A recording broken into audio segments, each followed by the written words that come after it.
By లైన్గా రాయడానికి ప్రయత్నం చేయాలి. అయితే హిందీ విషయంలో కొద్దిగా నిర్లక్ష్యాన్ని కలిగి ఉన్నారు. ఏంటంటే దీనికి పాస్ మార్కులు 20 కదా.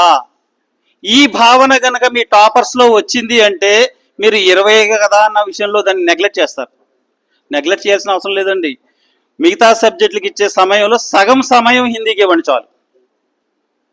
మీరు సరిగ్గానే విన్నారు. సమయాన్ని మేనేజ్ చేసుకుని ఏ క్వశ్చన్లో ఏ సెక్షన్లో ఎన్ని మార్కులకి నేను ఏ విధంగా రాయాలి, దాన్ని ఎంత సమయాన్ని తీసుకోవాలి. ఇది కష్టమైన పని కాదు. సారాంశానికి 8 మార్కులు ఇచ్చారు. 4 8 32. పద్యభాగం నుంచి ఒక సారాంశం, గద్యభాగం నుంచి ఒక సారాంశం. దానికి ఆప్షన్స్ కూడా ఇవ్వడం జరిగింది. ఏ లెసన్ నుంచి సారాంశం వస్తుందో కూడా క్లియర్గా చెప్పారు.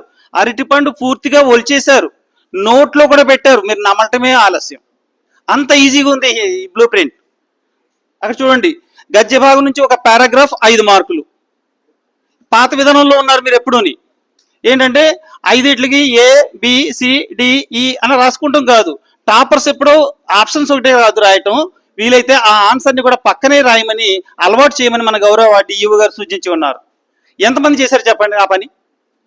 Very good, very good. ఇలా రాయటం వల్ల ఏమొస్తుందంటే మీకు కాన్ఫిడెంట్ వస్తుంది. డౌన్. నెక్స్ట్, క్వశ్చన్కి ఆన్సర్ రాయడానికి కూడా ఒక సోర్స్ కింద లభిస్తుంది మీకు. చాలా మంది ఏం చేస్తారంటే, కొంతమంది సిడి గ్రేడ్ వాళ్ళు ఏబిసిడి రాసేటప్పుడు స్మాల్ లెటర్స్ ఉపయోగిస్తారు. అక్కడ క్యాపిటల్ లెటర్స్ ఆప్షన్స్ ఉంటే లెటర్స్ రాస్తారు. అక్కడ మనకి ఆప్షన్స్ లేవండి. 3 బాక్సులు ఉన్నాయి. 3 కరెక్ట్ అయినటువంటి బాక్సులు ఉన్న ఆన్సర్ని మనం రాయాలి. కొంతమంది ఏం చేస్తున్నారంటే 3 ఏబిసి అని 3 పెడుతున్నారు, లేదా 1 2 3 అని పెట్టి ఆన్సర్ రాస్తున్నారు. దీనికి మార్కులు పడవు, అది గుర్తుంచుకోండి. మార్కులు ఎట్టి పరిస్థితుల్లో వేయరు. 1 2 3 అని మీరు నెంబర్ వేసి మాకు ఆన్సర్ కింద రాస్తే. అక్కడ ఏమన్నారండి, ఆ పదాన్ని, కరెక్ట్ అయిన పదాన్ని ఆన్సర్ రాయండి అన్నారు. Next please. అంటే పద్య భాగాన్ని, గద్య భాగాన్ని, అంటే పద్య భాగం నుంచి ఒక పాసేజు, గద్య భాగం నుంచి ఒక పాసేజ్ అనే విషయం మీకు తెలుసు. అలాగే unseen passage, unseen poem from prose or poetry, ఇవి ఉన్నాయి. నాన్ డీటెయిల్ నుంచి కూడా ఒక ఇచ్చారు. అయితే విద్యార్థులందరికీ కూడా ఒక చిన్న సూచన చేయదలుచుకున్నాను. సమ్మేటివ్ అసెస్మెంట్ 1లో బ్లూ ప్రింట్ పరంగా కొన్ని లోపాలు జరిగినాయి. అది మీకు తెలుసా? ఎవరిని చెప్పగలరా? దోహే రాలేదు. దోహే అనేటువంటి క్వశ్చన్ కంపల్సరీగా రావాలి. పద్య భాగం సంబంధించి 4 మార్కుల ప్రశ్నల్లో వచ్చే మీరు చదువుకోవాల్సింది కూడా దోహే ఒకటి చదువుకుంటే సరిపోద్ది, ఇంకేమీ చదవక్కర్లా. 4 దోహాలు, నీతి దోహేలో 4 దోహాలు ప్రాక్టీస్ చేయండి. 4 దోహాలకి, దోహా అంటే 2 పాదాలు కలిగిన పద్యము. 2 లైన్లు రాస్తే 4 మార్కులు అంటే సాలిడ్గా. మీరు క్వశ్చన్ యొక్క ఆన్సర్ ఎందుకు రాస్తారు? మీరు ఆప్షన్ అవసరం లేదు. 4 దోహాలు చదువుకోండి. ఆ 2 దోహాలు, ఆ 2 లైన్లు కరెక్ట్గా రాయండి. 4 మార్కులు సాలిడ్గా వస్తాయి.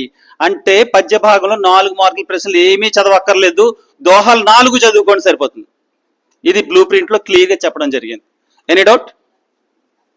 మన ఆప్షన్ దానికి ఏమి ఇచ్చారంటే కనకనకాది గారి నుంచి ఒక క్వశ్చన్ ఆన్సర్ కింద అడగడం జరిగింది. అది వదిలేయండి, దోహా రాయండి. అంటే మొన్న దోహా ఇవ్వలేదు కాబట్టి అది ఒక ఇబ్బంది కలిగింది మీకు. నెక్స్ట్, అప్నే స్కూల్ కో ఏక్ ఉపహార్. దీని నుంచి ఎటువంటి ప్రశ్నలు రాకూడదు. అప్నే స్కూల్ కో ఏక్ ఉపహార్, శాంతికి రాహమే, ఈ రెండిట్ల నుంచి మాత్రమే పాసేజ్ వస్తుంది, క్వశ్చన్స్ రావు. అండర్స్టాండ్? అనోఖా ఉపాయం ఉంది లాస్ట్ది, మొన్న అయి ఉంటుంది మీ సిలబస్లో. దాని నుంచి కూడా క్వశ్చన్ రాదు. ఓకే, వచ్చిన మనం ఆప్షన్స్లో చేయడం. అంటే ఇక్కడ చెప్పేది ఏంటంటే ప్రతి పార్ట్లోనూ ఆ అనేటువంటి అభ్యాసాలు ఉన్నాయి. Next please. నెక్స్ట్, ఇక్కడ పాఠ్యపుస్తకం వెలుపల నుంచి ఇచ్చేటువంటి పాసేజ్లో ఇక్కడ 3 ఆప్షన్స్, ఆ ఈ ఈ 3టికి మాత్రం ఆప్షన్స్ ఉన్నాయి. మొదటి క్వశ్చన్కి మాత్రం ఆన్సర్ రాయాలి. ప్రతి పాసేజ్లోనూ ప్రాక్టీస్ చేయండి. మీ టీచర్ చెప్తారు, మీ సార్ చెప్తారు, ఎలా రాయాలి సార్ ఈ క్వశ్చన్ యొక్క ఆన్సరు, ఎలా రాయాలి, ఈ పాసేజ్లో ఎలా ఉంది అనేది గమనించండి. ఇక్కడ చూడండి. Next please. 6th, ఈ 5 యందు 4 ప్రశ్నలు ఉంటాయి, ఇందాక చెప్పాను మీకు. నెక్స్ట్, అంటే ఆ అనే ప్రశ్నకు ఒక వాక్యంలో సమాధానం రాయాలి. మిగతా ఆ ఈ 3 క్వశ్చన్స్కి 3 మార్కులు, ఒక్కొక్క క్వశ్చన్కి 1 మార్కు. ఆప్షన్ రాస్తే సరిపోతుంది. నెక్స్ట్, ఇక్కడ చూడండి, 6వ క్వశ్చన్గా లేఖక పరిచయం ఇవ్వబడుతుంది. ఈ లేఖక పరిచయంలో మనకు చేయాల్సింది ఏంటంటే, లేఖక పరిచయకి కవి పరిచయకి తేడా ఏంటో తెలుసుకోండి. కవి అంటే ప్రోజ్ ఆర్ పోయిటరీ నుంచి.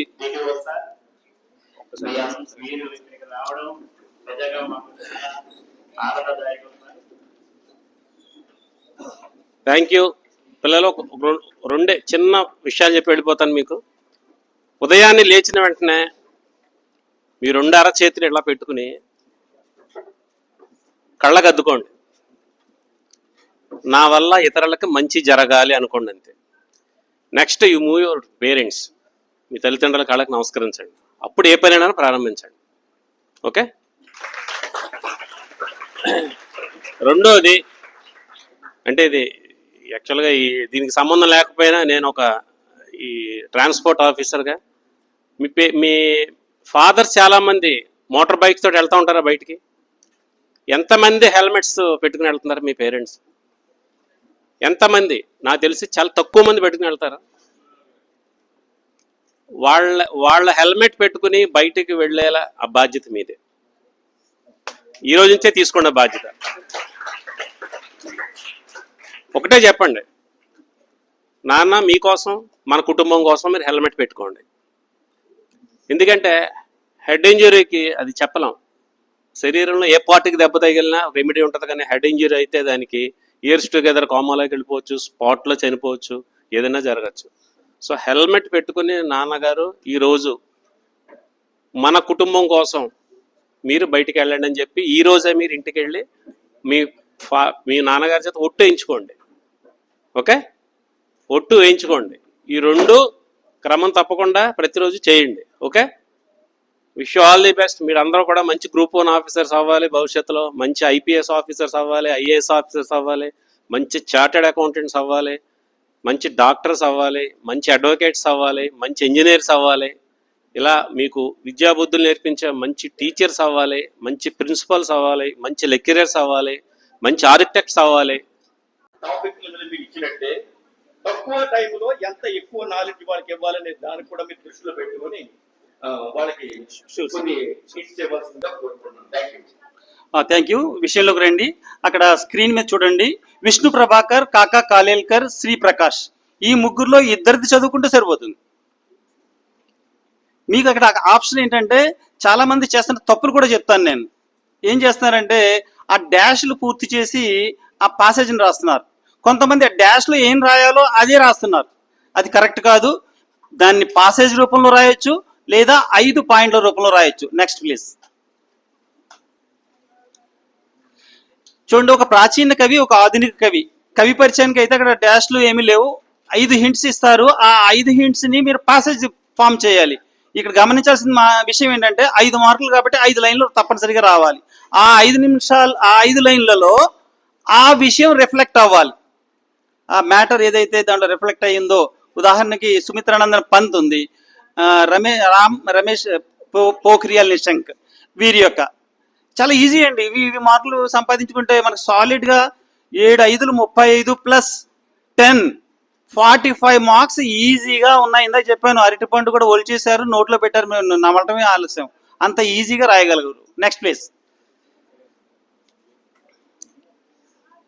ఇక్కడ చూడండి, పార్ట్ 2లో ఇక్కడ 16 మార్కులకి మనకు క్వశ్చన్స్ ఉంటాయి. నెక్స్ట్ 8, ఇక్కడ 8వ క్వశ్చన్ పద్య భాగం నుండి 4 మార్కుల ప్రశ్నలకు గాను ఆ లేదా ఆ అనే ఆప్షన్ ఉంటుంది. కానీ మీరు రాస్తున్నది ఏంటంటే, ప్రశ్న ఏ ప్రశ్న రాస్తున్నారో ఆ రాస్తున్నారా ఆ రాస్తున్నారా అది డిసైడ్ చేసుకోండి. అక్కడ రాయండి, అక్కడ రిఫ్లెక్ట్ అవ్వాలి తప్పనిసరిగా. మీరు ఏదో రాస్తున్నాను 8 అంకె వేసి ఒక క్వశ్చన్ ఆన్సర్ యాడ్ చేయడం కాదు, దాన్ని మెన్షన్ చేయండి. నెక్స్ట్, నీతి దోహలో 4 దోహాలు చదువుకుంటే వేరే క్వశ్చన్ చదువుకోవాల్సిన అవసరం లేదు పద్య భాగం నుంచి. నెక్స్ట్, ఇక్కడ చూడండి, బ్యాక్ వచ్చారండి సార్, జస్ట్ బ్యాక్. ఇక్కడ మొదట 6 పాఠాల నుంచి అంటే 8, 9, 10, తర్వాత 6 పాఠాల నుంచి అంటే ఒక గద్య ప్రశ్న, ఒక పద్య ప్రశ్న, ఇలా ఆల్టర్నేట్గా అడగడం జరుగుతుంది. ఈ ప్రశ్నలన్నీ మీరు రాయగలుగుతారు.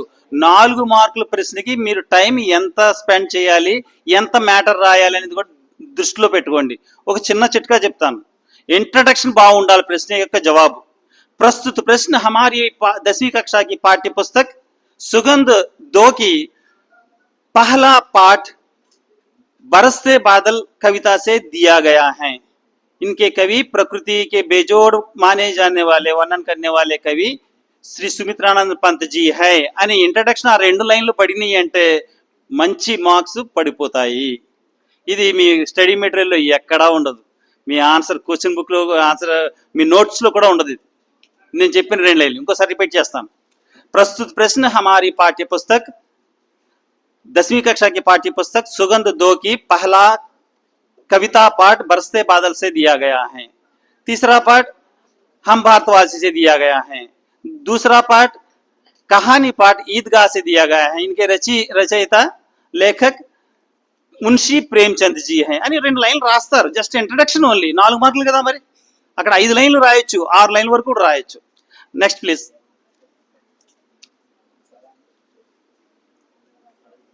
Next please.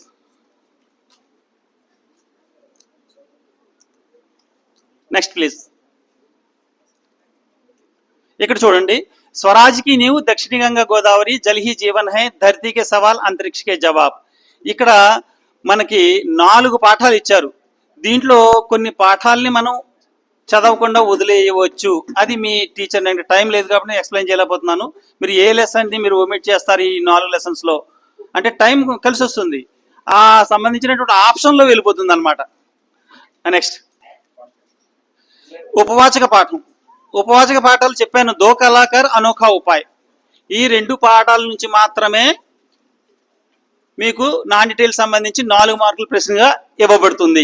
అయితే మీరు చేయాల్సింది ఏంటంటే ఇక్కడ దో కళాకర్ ఒకటే చదువుకోండి, అనోఖా ఉపాయ్ వదిలేయండి. అంటే దో కళాకర్లో ఉన్న అన్ని ప్రశ్నలు చదవాలి, లేదా దో కళాకర్ వదిలేయండి, అనోఖా ఉపాయలో అన్ని ప్రశ్నలు చదవండి.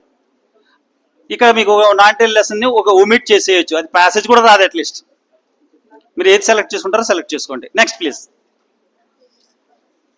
పార్ట్ 3లో నెక్స్ట్ ఇక్కడ సారాంశాల విషయంలో గుర్తుంచుకోండి. బరస్తే బాదల్, కన్కణక అధికారి, భక్తి పద్, ఈ 3లో ఒక లెసన్ వదిలేయవచ్చు. సెలెక్ట్ చేసుకోండి. ఏది బాగా ప్రజెంట్ చేయగలుగుతానో ఆ రెండు మాత్రం కంపల్సరీ తీసుకోవాలి. 3లో 2 తీసుకోండి. బాగా ప్రజెంట్ చేయగలిగేది, బాగా గుర్తుండి తప్పులు లేకుండా రాయగలుగుతాను అంటే మీరు ఒక లెసన్ వదిలేయచ్చు దాంట్లో 3 లెసన్స్లో. Next please. Next general essay దగ్గరికి వెళ్తామండి ఒకసారి. అది ఒక్కసారి లెటర్ సంబంధించి చిన్న అవకాశం ఇవ్వండి సార్, ఒక్క 2 నిమిషాలు. ఔపచారిక పత్ర, అనౌపచారిక పత్ర.